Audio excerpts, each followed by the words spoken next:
Avant de démarrer la conférence, je pense que vous avez entendu des sons qui ont un peu perturbé tout à l'heure la prise de parole.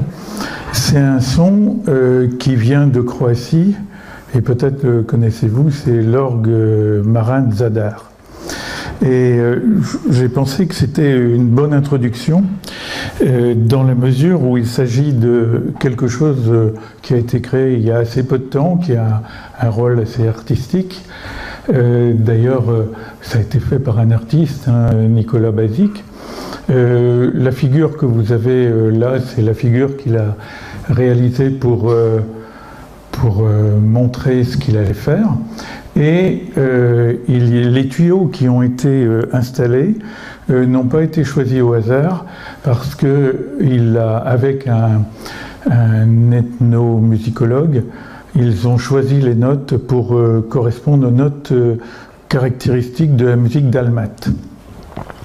Donc en fait c'est un tuyau, enfin cet orgue se trouve juste en bordure de la mer et dans le passage, quand un bateau passe ou quand il y a de la tempête ou la suite de tempête, l'eau arrive au niveau du tuyau horizontal et va comprimer l'air qui est dans le tuyau supérieur, qui est oblique, et va faire sonner un tuyau en inox. Et donc, vous voyez là la structure de l'orgue. C'est un escalier dont qui va vers le nord-ouest.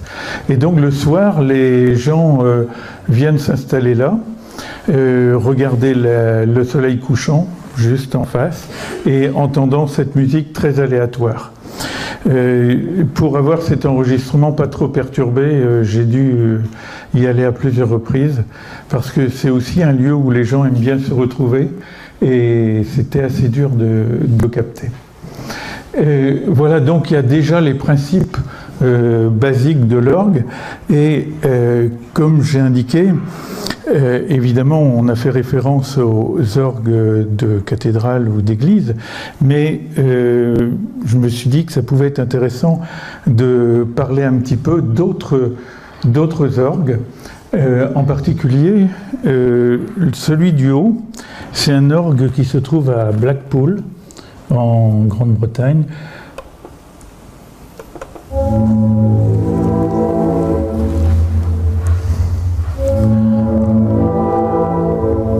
Donc c'est une colonne de 15 mètres de haut et on voit les longueurs des tuyaux d'orgue qui sont alimentés par les tuyaux dans lesquels la mer vient comme à Zadar comprimer le son, enfin l'air, pardon, et l'air excite les tuyaux.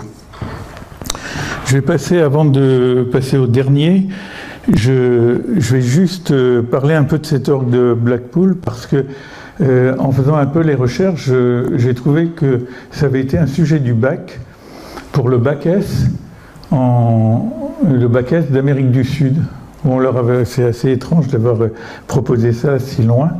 Et donc là, ça permet d'avoir quelques petites équations. Je ne vais pas vous alimenter de ça trop, mais l'énoncé, c'était une sculpture de 15 mètres de haut. Le tuyau le plus long fait 2 mètres 9, il y a 18 tuyaux, et la note jouée annoncée par le panneau est en si bémol. Donc il y avait un graphique qui indiquait aussi les variations de température de Blackpool, et il y avait tout un tableau aussi avec toutes les notes de la gamme chromatique et jusqu'au 6e octave. Et il se contentait de proposer 2 équations qui sont les suivantes. F égale V sur 2L, qui est classique des tuyaux ouverts, et la célérité du son, qui varie avec la température. Et je pense que déjà, pour les gens qui ont l'habitude des orgues, il y a plusieurs choses qui interviennent, et en particulier, on sait que la température de l'air a une influence assez conséquente sur le son. C'est, je pense, un des facteurs, on reviendra dessus, mais quand on s'occupe d'un orgue, c'est une préoccupation qu'on a. Et donc les questions étaient la suivante: quel est le tuyau le plus grave?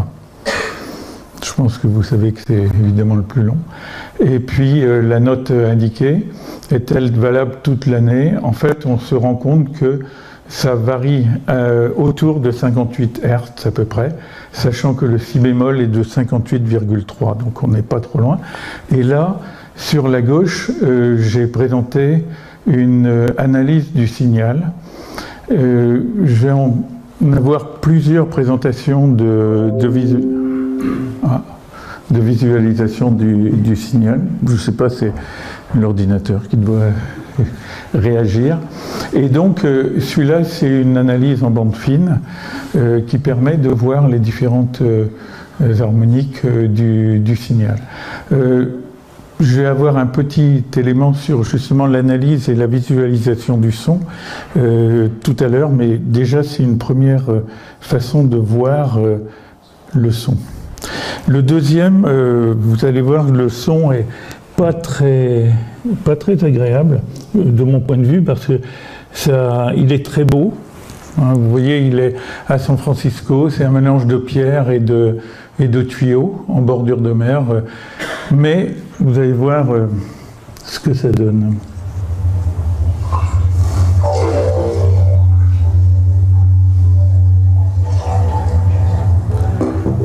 Il y a surtout un bruit de tuyaux.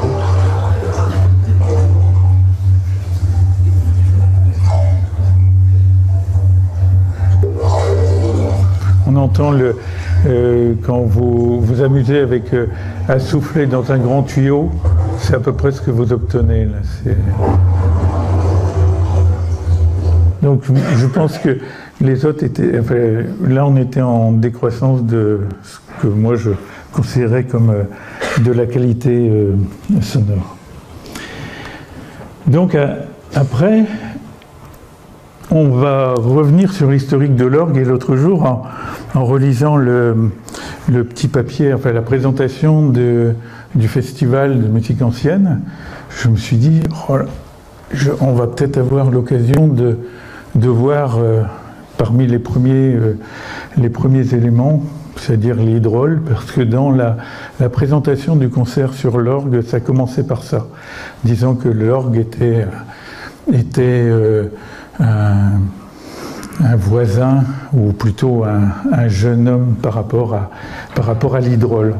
Alors évidemment, à l'origine, ce sont les flûtes. Je crois qu'à peu près partout dans le monde,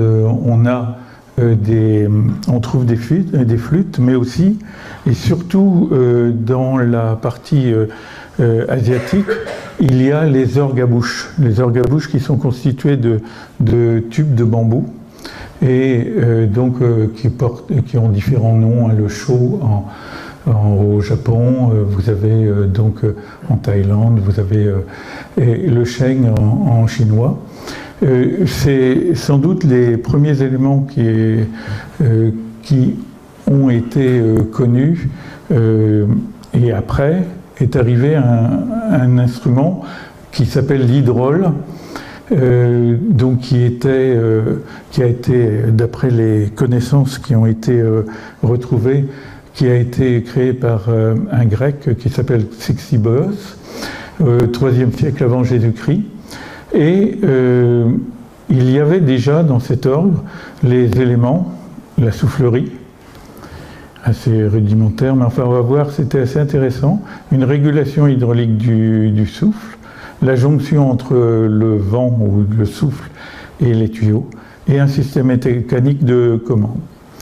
Et il se trouve que en faisant des recherches en Hongrie, à Budapest, dans un site qui s'appelle Aquincom, ils ont trouvé des vestiges. Alors évidemment, tous les matériaux périssables ont disparu, et il y a eu une reconstitution de cet orgue, mais il semble quand même, comme beaucoup de choses qui ont été faites, disons au XXe siècle, quelquefois l'approche de reconstitution était un peu bizarre.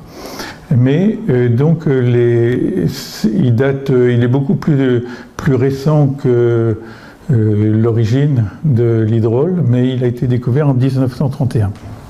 Voilà, l'hydrol, le principe, c'est donc on utilise de l'eau, il comporte 4 jeux de 13 notes, et donc vous voyez là-haut, petit a, il y a une pompe, et la pression de l'air va être obtenue en injectant de l'air dans l'entonnoir, donc on va créer une pression. Et ensuite, et là pendant ce temps-là, on voit que la bouche n'est pas accessible, et là en tirant, on va faire arriver l'air pour faire sonner le tuyau, en fait, principe qui a été évidemment nettement amélioré depuis. Donc voilà à droite la reconstitution approximative de l'orgue, donc de l'hydrol. C'était utilisé apparemment pour les jeux du cirque et pour des spectacles. Ce qu'il y a, c'est qu'évidemment, et ça c'est je crois un des problèmes de l'acoustique, on en reparlera peut-être un tout petit peu à la fin, mais c'est vrai que malheureusement, à part essayer de reconstituer les choses, c'est souvent très difficile de pouvoir retrouver le son qu'il y avait dans le passé. Et je terminerai en parlant d'une acoustico-archéologue dont vous avez peut-être entendu parler, qui aujourd'hui essaye de reconstituer des paysages sonores de périodes anciennes ou de lieux anciens. Alors pour l'historique, très brièvement, on a l'orgue portatif, on le trouve dans pas mal d'iconographies, vous en avez quelques-unes là, et il était porté en bandoulière ou sur les genoux, et évidemment il ne comportait pas beaucoup de tuyaux, et une main servait à actionner l'arrivée d'air et l'autre main à jouer. Ensuite, donc l'évolution avec l'orgue positif, et puis l'apparition du souffleur, c'est-à-dire qu'en augmentant un peu la dimension, en permettant d'avoir plus de possibilités, on a dû faire appel dans un premier temps à des aides pour apporter l'air. Et là, une figure que j'ai trouvée, donc un concert donné en 1932 dans l'église de Weimar. Et donc là, c'est un orgue positif. Alors, je vous ai dit que je vous parlerai un petit peu de la façon d'analyser ou de visualiser les sons. Cet appareil peut paraître tout à fait archaïque, mais je pense qu'il a servi à énormément d'analyses. Il y en avait au CNET dans le temps, pour analyser la parole, pour analyser les instruments de musique, et en général pour voir en 3 dimensions. Parce que en fait, le son se déroule sur le temps, il a une certaine composition fréquentielle et de timbre, et également une certaine intensité. Et le principe était, je trouve, assez génial, c'est-à-dire que vous aviez un rouleau sur lequel vous aviez un stylet qui venait graver en chauffant, enfin, des petites étincelles, et à ce rouleau qui tournait était associée une bande magnétique, une boucle magnétique en fait. Et à chaque tour, il y avait une incrémentation du stylet en même temps qu'un déplacement du filtre.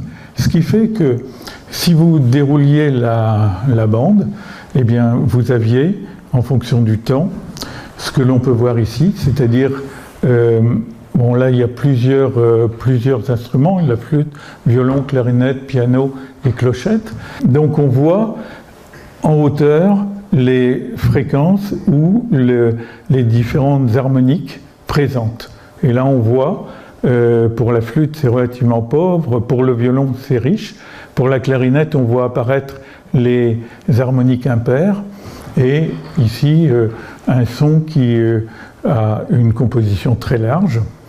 Et pour le cas de... Ça, c'était un point intéressant et qui est aussi très intéressant pour l'orgue qui a une attaque, c'est que ce type d'instrument permettait de voir l'attaque, puisque effectivement souvent, là en l'occurrence une clochette, on voit très nettement le début de l'attaque de la clochette. Il y a quelque chose qui est un parasite quelque part.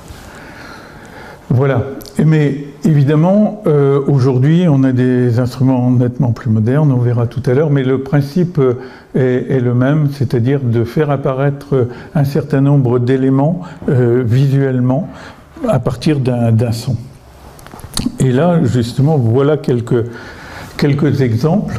Je vais vous les faire écouter en même temps que...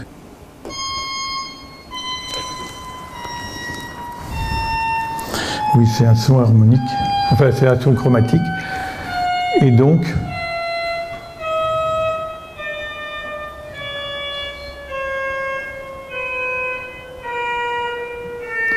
oui, on ne le voit pas apparaître, mais au fur et à mesure, évidemment, vous le devinez, c'est que vers la droite, on va vers les sons les plus graves en même temps qu'on les entend. Hein.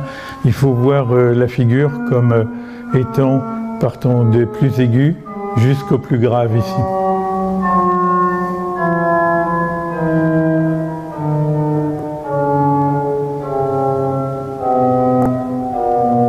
Et donc ça vous permet de visualiser le son que vous entendez. Un certain nombre d'exemples que j'utilise proviennent de documents de Michel Castellengo, dont vous avez sans doute entendu parler si vous étudiez l'orgue. Et ce que j'ai trouvé d'assez intéressant, c'était de mettre en parallèle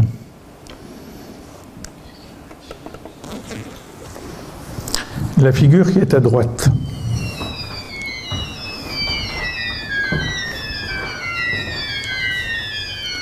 Donc là, c'est un orgue.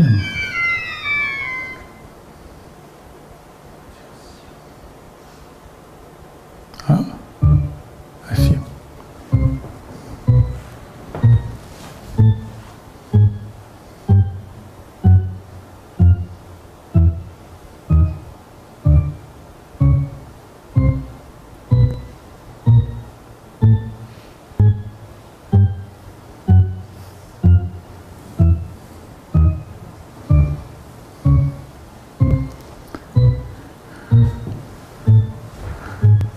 Donc ça, c'est ce qu'on appelle la gamme de Shepard.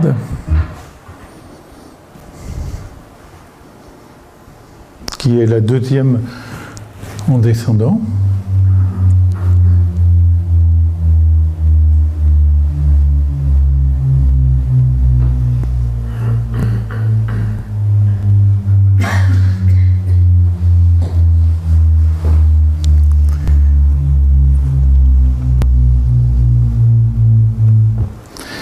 Alors, pourquoi présenter ça? C'est que tout simplement, ça date des années 1960 où les gens comme Shepard et comme Risset ont travaillé sur ces phénomènes. C'est-à-dire qu'on a la hauteur tonale et la hauteur spectrale. Et on se rend compte, si on écoute, on pourrait faire écouter pendant très longtemps ce type de sons qui ont été conçus par Shepard et Risset, et on entendrait toujours le son descendant, descendant, descendant, et pourtant, quand on voit la figure, on voit bien que c'est pas réellement des sons descendants. Il y en a, c'est en fait l'oreille va écouter, mais en s'attachant au timbre, et non pas à la fondamentale, alors qu'on est habitué à le faire. Sur un instrument, vous savez, sur un violon ou sur une flûte, vous allez avoir la fréquence fondamentale et vous avez les harmoniques qui vont dépendre de cette fondamentale. On fait apparaître ces phénomènes-là et vous avez vu que dans le cas de l'orgue, on a ce même type de phénomène. En particulier, cet exemple-là, que je ne dise pas de bêtises, oui, ce sont des mixtures qui combinent une cymbale, enfin les cymbales, je crois. Je ne suis pas très sûr, mais donc les facteurs d'orgue ont inventé, finalement, avant Shepard, ou plutôt Shepard et Risset, ont montré des choses que les facteurs d'orgue avaient mis en place auparavant. Donc parmi les autres visualisations, comme je vous disais, on a la possibilité d'utiliser, bon là c'est pas exactement les tiers d'octave, mais ce sont des bandes de sons qui sont filtrés, ou alors, comme tout à l'heure, les sons qui viennent, enfin qui sont analysés par des bandes de fréquences, par FFT. Si on veut juste écouter brièvement, c'est l'orgue qui se trouve à Dole. Et donc vous avez les analyses associées.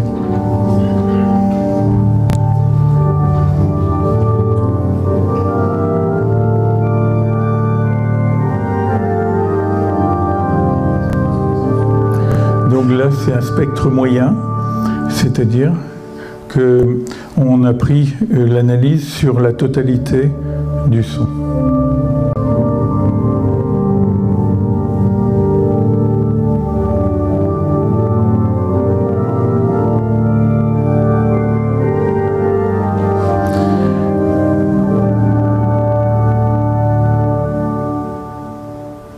Juste à titre d'information, la différence qu'il y a entre sur les figures ici, sur le grand fond d'orgue et la fourniture du positif, en fait c'est une mesure qui a été faite avant la restauration, donc en bleu pour le grand fond d'orgue, et ensuite après la restauration on a les bleus foncés. Et ici, sur la fourniture de positif, on a les mêmes choses. Donc la restauration a un petit peu modifié la répartition spectrale des orgues. Là, on va revenir sur des choses qu'on a évoquées tout à l'heure. C'est le fonctionnement des tuyaux, des cordes. Là, ça vous ramène peut-être à quelques éléments que vous avez eu l'occasion de voir dans votre jeunesse. C'est en fait la vibration d'une corde avec donc les nœuds, les ventres, et en fonction de, donc pour la fondamentale, puis le second harmonique, puis le troisième harmonique, donc avec les trois ventres et nœuds. Et en parallèle, on a des modes similaires qui apparaissent pour les tuyaux. Alors, je m'excuse, j'ai mis en anglais, mais la figure m'apparaissait très schématique. Donc c'est vous avez en haut donc les tubes ouverts, comme dans le cas tout à l'heure de l'orgue de Blackpool, et en bas vous avez un tube fermé. Et donc si on prend la première fréquence, F1, on voit qu'en bouchant le tuyau, on va avoir une fréquence qui est à l'octave inférieure du tuyau ouvert. Et donc vous avez les fonctions, les équations relatives aux différentes harmoniques. Et en plus, le deuxième point, c'est qu'il y a, et c'est ce que vous observez dans les bourdons par exemple, vous avez des harmoniques dominants, c'est-à-dire les harmoniques impairs. C'est pour ça que en dessous, pour le cas du tube fermé, vous n'avez pas le second, le troisième, mais le troisième, le cinquième, et on pourrait avoir le septième. Là, je ne sais pas si ça peut être amusant de le faire. J'avais déjà apporté cette création qui a été faite par Alain Brouard de Trépordin, et j'avais apporté pour la conférence sur l'audition, parce que c'était une oreille, et normalement, si ça marche, on devrait avoir la différence entre le tuyau ouvert et le tuyau fermé. Voilà.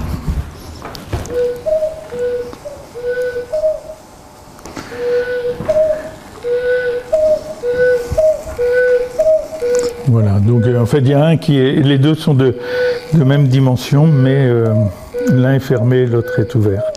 Et alors c'est évidemment pas, c'est pas un orgue, mais c'est une création qu'Alain m'a gentiment prêtée, mais dont la prise est particulièrement complexe à enlever.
méthodes de rayon et les méthodes des échogrammes, c'est-à-dire d'émettre un son et de voir comment le son va se répartir dans l'espace, en particulier quand vous avez de splendides endroits avec des arches, avec des murs parallèles, avec donc des éléments qui vont réverbérer le son.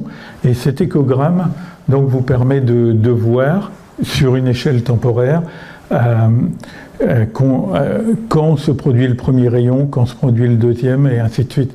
Et ces premières réflexions ont énormément d'importance pour la qualité du son perçu, et en particulier sur un critère qu'on va évoquer tout à l'heure, c'est-à-dire la clarté du son.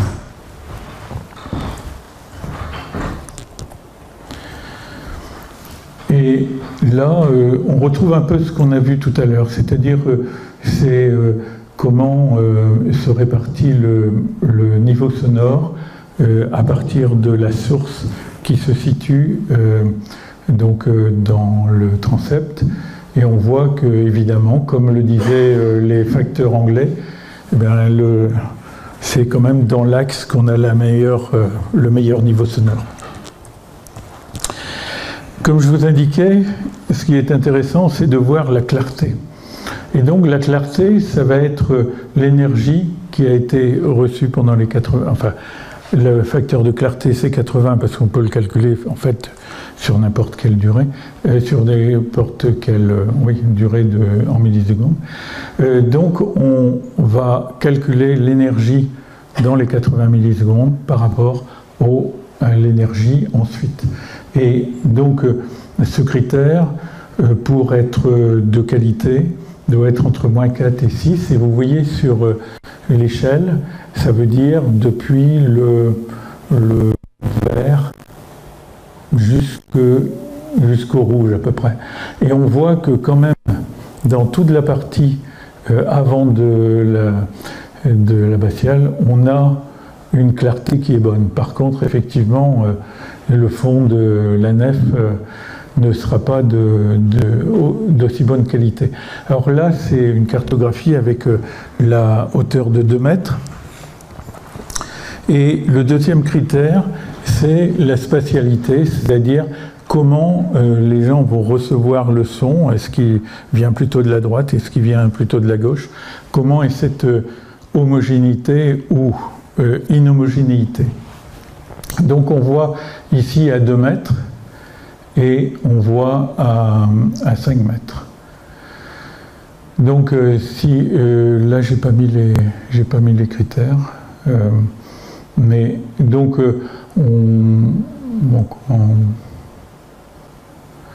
donc le 5 mètres est mieux, donc ça veut dire que là j'ai oublié de regarder le critère. Et parce que en fait, ils nous disent que le 5 mètres est nettement meilleur. Je pense que c'est dans l'homogénéité de la spatialité. C'est-à-dire qu'effectivement, on a quelque chose... enfin, c'est surtout dans le transept qu'on a différents... Je m'excuse, là, il faudrait que je revérifie ce point-là, parce que j'ai un doute. Et donc, pour terminer...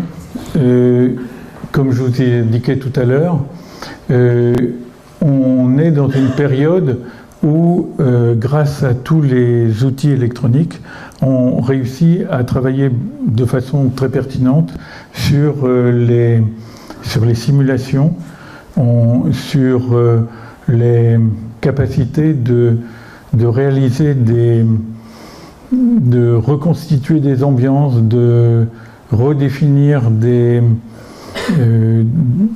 paysages sonores.